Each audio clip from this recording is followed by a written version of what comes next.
Okay, so are you ready to jump into the world of startups? Always. I'm so excited for this deep dive because we're tackling the lean startup methodology. Yeah. And we're using Eric Ries' book, The Lean Startup, Great book. and some talks that he's given too. Yeah. Really smart guy. Definitely. And this is really for anybody who's ever thought about starting a business. Right. Um, Maybe you are working at a company and you just want to be more innovative, Absolutely. or just wants to think differently about how we work. Yeah, I mean, who doesn't want to improve? Exactly. I think one of the things that makes Eric Ries so interesting is that he completely flips how we traditionally think about business. Oh, yeah. It's not about that big launch anymore. It's Yeah. about finding out what your customer needs as fast as you can. Right. And he really makes a good argument about why that's so important. Yeah. Because so many startups fail, Oh, right? yeah. Because they spend years, sometimes decades, building a product that nobody wants. Yeah. And that's just heartbreaking. Yeah, it's terrible to waste time and resources and energy like that. Absolutely. So the lean startup methodology wants to avoid all that. Yeah. And it's about how do you test your ideas early? Right. How do you get feedback from users? And Exactly. how do you adapt quickly so you don't go down the wrong path? Make those changes before you invest too much. Exactly. Yeah. So, okay, so how does that actually work? Well, He talks about this build, measure, learn loop. right. Do we need like a whiteboard to figure this out? No, no, no, not at all. Okay, good. It's actually pretty simple. It's a cycle. Okay. You start by building an MVP. MVP. Yeah, a minimum viable product. Okay, So it's not the fancy finished product. got it. It's just the bare bones. Just the basics. Yeah, just enough to test out the core idea. So then what?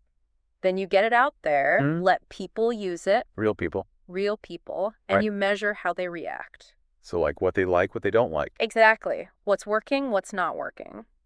That's the gold.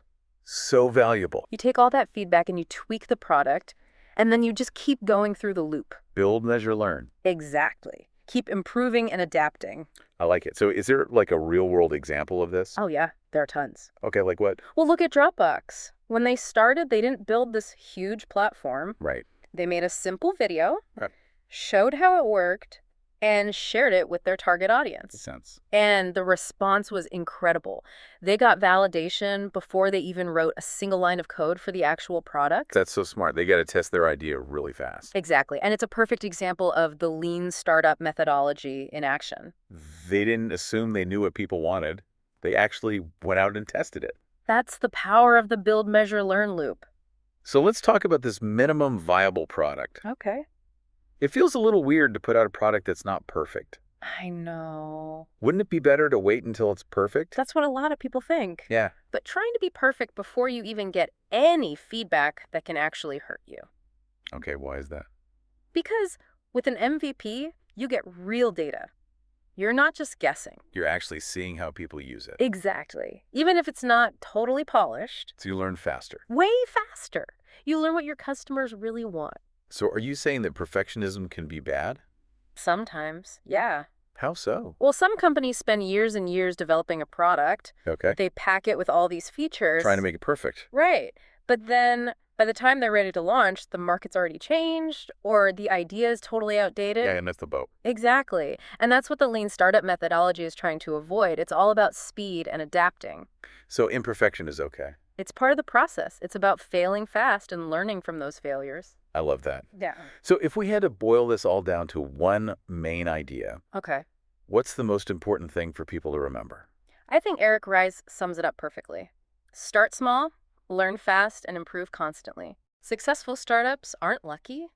They take action, they're willing to try new things, and they're always learning from their users. So don't be afraid to put yourself out there. Exactly. Build something simple, test it out, get feedback, and then make it better. Keep moving. Don't wait for the perfect moment.